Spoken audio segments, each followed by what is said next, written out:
Central New England's trusted news source, ABC6 News at Noon. Right now at noon, we begin with breaking news out of Providence, where police make an arrest in the city's third homicide of the year. It happened yesterday on Parkus Avenue. Police out investigating all day, and now new at noon, we are getting new details from police. ABC6 News reporter Olivia DeRocha is live for us at Providence Police Headquarters with these breaking details. Olivia?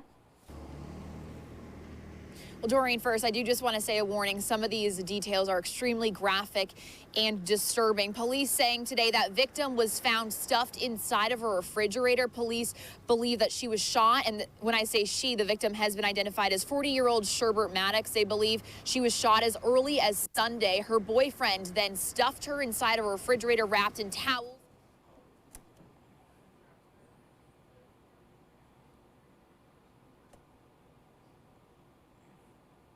Nathan Cooper. Now, again, that body was found around 2:30 yesterday morning off of Elmwood Avenue on Parkus Ave. Now, police were on scene for hours collecting evidence. 2 handguns were also seized, we're learning today, including the weapon that they believe Cooper shot Maddox with. And LePayton today was, very shaken up, almost talking about these new details. And here's a soundbite from that. Right now, we believe she was shot. She was actually wrapped in several layers of types of saran wrap, towels, blankets, and then she was placed in a refrigerator.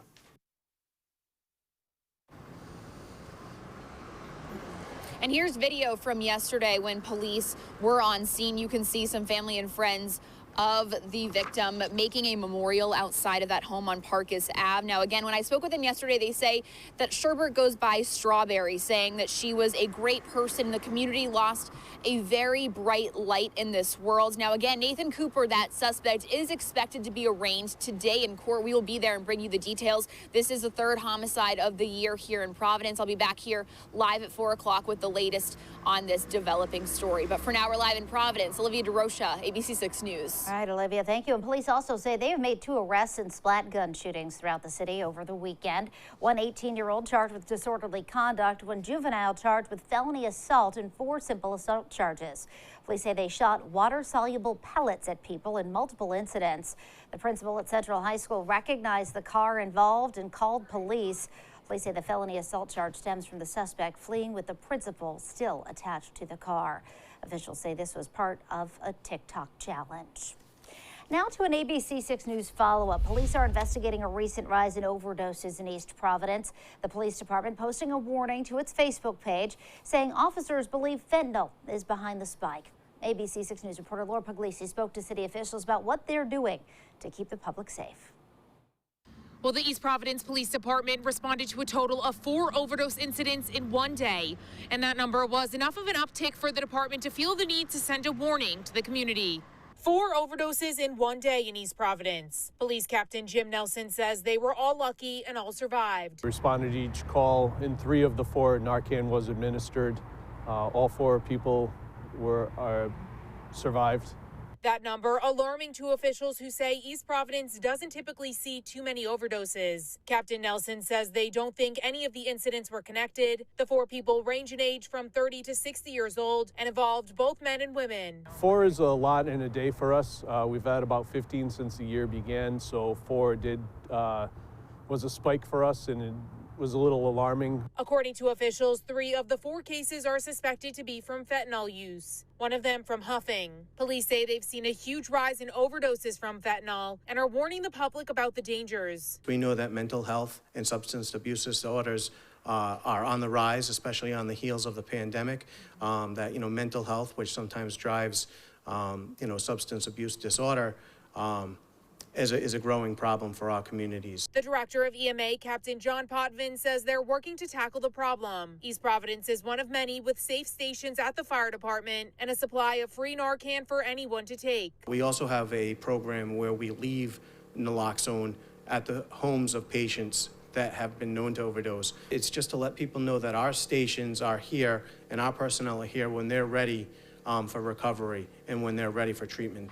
If you do have any information that could help in this investigation, you're asked to call the police department or the anonymous tip line. Reporting in East Providence, I'm Laura Puglisi, ABC 6 News. All right, Laura, thank you. And quickly checking on some national headlines now. It is day 3 of the Supreme Court confirmation hearing for Judge Ketanji Brown Jackson. Judge Jackson should have the votes to be approved by the Senate with the Democratic majority, but that hasn't stopped Republicans from questioning Jackson on the sentences she's handed down to sex offenders as a federal judge and her thoughts on abortion and critical race theory. Do you agree with this book that is being taught with kids that babies are racist? I do not believe that any child should be made to feel as though they are racist. Judge Jackson's nomination to the High Court is historic. If confirmed, she would be the first Black woman on the Supreme Court bench. Justice Stephen Breyer is retiring in July. And a large tornado tore through New Orleans last night, causing widespread destruction. The tornado killed at least one person there. This happened in a community that's still reeling from Hurricane Ida last August. And in Starkville, Mississippi, the fast-moving line of storms took down trees on the campus of Mississippi State University. And now to our weather as we take a live look over Providence with our sky cam. It is really bright out there right now, but it's chilly too. Chelsea's in the Weather Center with your first forecast. Hi, Chelsea. Hey, Doreen. Yeah, we had a nice sunrise early this morning. As we speak, though, those clouds are rolling in and thickening up, and that storm system that did bring all that severe weather is the same system that's pushing eastward. But for us here in southern New England, we're going to be talking about rain, and that won't move into the area until very late tonight, but tomorrow looks like a very rainy day. So if you have some errands to run, today's the day to do it. It's dry outside for now. Temps are in the mid-40s, so it's cooler than where we've been the last few days. Most of us at the moment in that low to mid-40s range, actually below average outside. We haven't had too many of those days so far this month. The temperature change from just about 24 hours ago is around 5 degrees on average cooler, so a little bit of a cool down from yesterday, and we do have a few cool days in the 7-day forecast. Again, we did see some nice sunshine this morning. Those clouds thickening up. We're dry for now, but a little bit of a wider view shows you that rain inching closer. We'll stay dry through the rest of the afternoon and into the evening hours. It's really not until maybe 10, 11 o'clock tonight that we start to see some scattered showers moving in. But as I mentioned, tomorrow looks like an all-day rainy day. I'll let you know when we finally get rid of the rain, what an early outlook for the weekend looks like. All that coming up in just a few minutes. Doreen? Chelsea, thank you. And new at noon, a gunshot fired through a 7th-floor window at Rhode Island Hospital overnight. Police tell us it happened just before 3 this morning at the Bridge building. The patient in the room was not injured. Detectives are investigating. A hospital spokesperson says Lifespan is working with police on the investigation and believes this is an isolated incident. A car crashed straight through an auto insurance company's front door this morning in Tiverton. This photo shows police responding to the Allstate on Main Road. We reached out to police to ask if anyone was hurt. And now to an ABC6 News update. The Cranston man accused of lighting a Providence police cruiser on fire in the June 2020 riots is taking a plea deal. The Providence Journal reports that 32-year-old Nicholas Scaglione will plead guilty to conspiracy to commit arson. Prosecutors will recommend about 3 years in jail. Scaglione was one of 2 people charged with burning the cruiser. The other was committed to a prison hospital for treatment. A North Providence man arraigned on manslaughter charges in Superior Court this morning. 60-year-old Mark Santilli walked out of the courtroom on $100,000 bail. He's accused of stabbing Torres Lumpkins inside a home on Smithfield Road in October. Lumpkins later died at the hospital. Santilli's attorney says he will present a self-defense case. He'll be back in court May 23rd. Getting closer to game day for the PC Friars, and they're sending off the Friars to the Sweet 16 in style. There's expected to be a big group of fans to wish the men's basketball team well outside the Ruane Friar Development Center at 2:30 this afternoon. PC takes on the #1 seed Kansas Jayhawks Friday at 7:30 in Chicago. Stay with us here at ABC6, both on air and online, for continuing coverage of the NCAA tournament. ABC6 Sports team Nick Quaid and Ian Steele will be in Chicago for the big game. And be sure to tune in to ABC6 News for PC coverage all week long. Still to come here at noon, Congressman Cicilline in Rhode Island getting a big endorsement for his active shooter bill. And the president heads to Europe for an emergency meeting on the crisis in Ukraine.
Now to today's headlines. Woonsocket Superintendent expected to provide an update on a bullying incident at tonight's school committee meeting. A video circulating on social media and shared with ABC6 shows a student being punched and kicked. The school says no weapons were used, but one student was charged with felony assault. The student's mother thinks otherwise, telling us brass knuckles were used. That meeting is set for tonight at 7 at Hamlet Middle School. Governor Dan McKee will focus on offshore wind today at the State House. The governor will pitch legislation he says would help Rhode Island reach a clean energy future by requiring electric providers to add offshore wind capacity. The governor holds a briefing on that topic at Provport this afternoon. And on Smith Hill, lawmakers heard testimony on a House bill that would not allow construction on any new buildings in Rhode Island unless they are all electric. The ban would start at the end of 2023, but exempt restaurants, hospitals, medical facilities, and biolabs. It's sponsored by 5 House Democrats. Those who testified in favor of the bill said it would have a positive impact on the environment. And House Democrats in Rhode Island are getting behind a suspension on the state's gas tax. Republican State Senator Jessica De La Cruz originally proposed the idea. It would eliminate Rhode Island's 34-cent gas tax until the end of 2022 to help consumers struggling at the pump. Governor McKee has indicated he is reviewing the bill, but the state would need to pay for the lost revenue some other way. And Congressman David Cicilline is in Rhode Island today, set to pitch his active shooter legislation at the bottom of the hour. It would create a program similar to the Amber Alert system for law enforcement to alert the public to active shooters in their community. Cicilline says among the many challenges facing law enforcement during these crises is preventing additional victims from unknowingly walking into the line of fire. The Rhode Island Police Chiefs Association is expected to endorse the bill. That's at 12:30 in North Providence. PVD Fest is back. Officials making the announcement this morning. It is the 6th annual PVD Fest. The festival back after a 2-year hiatus due to the coronavirus. This year's festival marks the first time since 2019 that artists from around the corner and across the globe will meet downtown. Providence's Signature Arts Festival is happening June 10th through the 12th. And now to the crisis in Ukraine. President Biden on his way to Europe for a summit with all 30 NATO leaders with hopes of de-escalating the ongoing war in Ukraine. The Pentagon says the summit may also address new security questions, including whether to keep U.S. troops in Eastern Europe for the long term as a deterrent to Russia. Meanwhile, a victory for Ukrainian troops. Officials say they have reclaimed an important Kyiv suburb from Russian forces, along with control of a key highway, allowing them to block the Russians from surrounding the capital. Well, next at noon, Chelsea's full 7-day forecast, including rain on the way. That's coming up when we come back.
And now, your ABC6 Storm Tracker weather with meteorologist Chelsea Priest.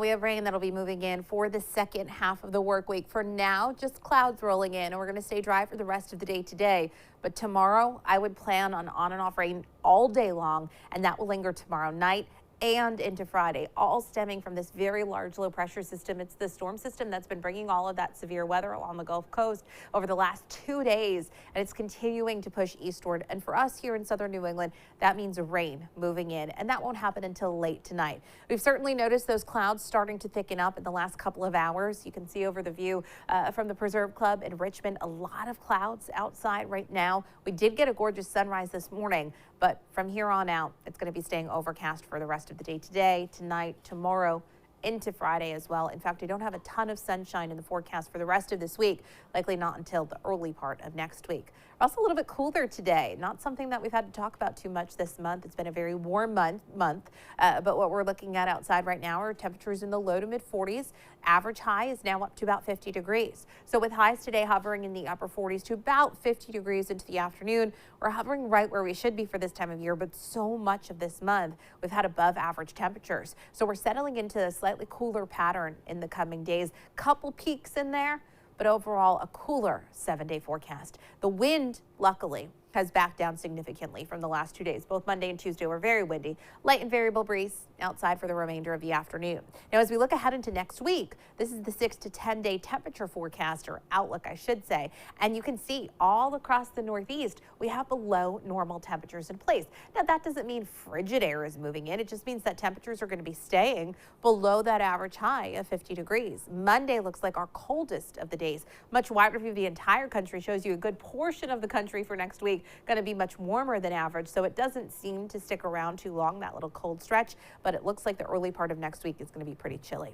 Outside today, we did have some sunshine. Loop over the past few hours shows you the clouds that are increasing. Much wider view shows you all of this rain off to our west. Loop over the past few hours shows you the direction that rain is very slowly moving in. And what we're going to see as we head through the afternoon, overcast conditions, 9 o'clock, rain on our doorstep. We're still dry though. And then overnight that rain comes in, and by 7 o'clock tomorrow morning, heavy downpours in spots, and we'll have heavy downpours at times tomorrow. At times the rain lightens up in intensity, but it's overcast and rainy on and off all day long. Thursday, 10 o'clock, overnight heavy rain, maybe even a few rumbles of thunder. We'll dry out into Friday morning. We end up with a mix of sun and clouds on Friday, but still a lot of clouds around as some wraparound cloud coverage. A few sprinkles will be possible. In terms of rainfall totals, we're talking about an inch to an inch and a half in most locations. That falls again over almost a 48-hour period, so it's over a long amount of time. But there are going to be downpours at times, so when you're on the road, you want to be careful with that.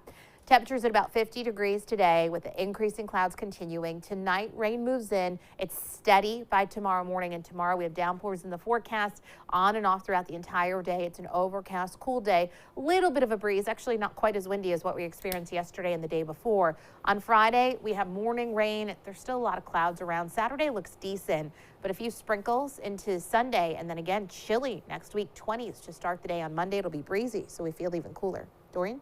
All right, Chelsea, thanks. An exciting morning for Red Sox players and fans down at JetBlue Park in Fort Myers. The Sox formally introduced new free agent signee Trevor Story. He signed a 6-year, $140 million deal to play second base for Boston. Story hit 24 home runs in 142 games for the Rockies last year and is a 2-time All-Star. Well, coming up, now anyone can feel like an influencer. Instagram's new way to promote products for all. And animal avatars, the new way you can show up to your next Zoom meeting.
Instagram is expanding its product tagging feature. As of now, only users with business or creator accounts can tag products in their posts. But Instagram says the feature will be available to everyone over the next few months. And a big change coming to Uber. Next month, the company will temporarily ditch the split fare option. Uber is reworking the way riders split fares. The ride-sharing company plans to roll out a new and improved option soon. Uber started offering the feature in 2013. And you could be a fox in your next Zoom meeting, or a rabbit, or a dog. Zoom has a new avatar feature that replaces you with a virtual animal. The character also mimics your facial expressions. The company says the avatars can bring some fun to meetings and help reduce Zoom fatigue. Still to come, millions for Maryland. The crazy high price an Andy Warhol painting could get at auction. Plus, Chelsea has another look at your afternoon forecast right after this.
$200 million. That is the price that Christie's auction house estimates that a rare Andy Warhol painting will sell for.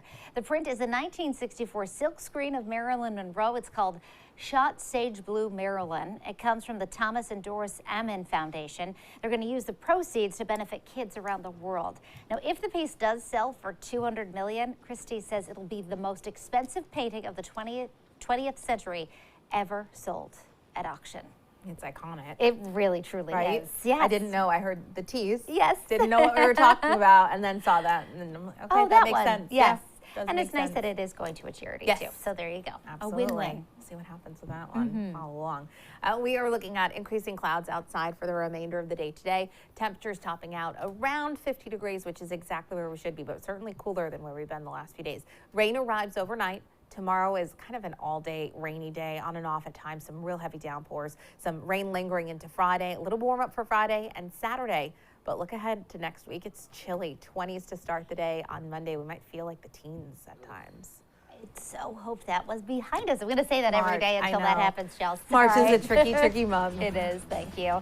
And thank you for joining us for the news at noon. The news continues first at 4. Have a great day, everybody.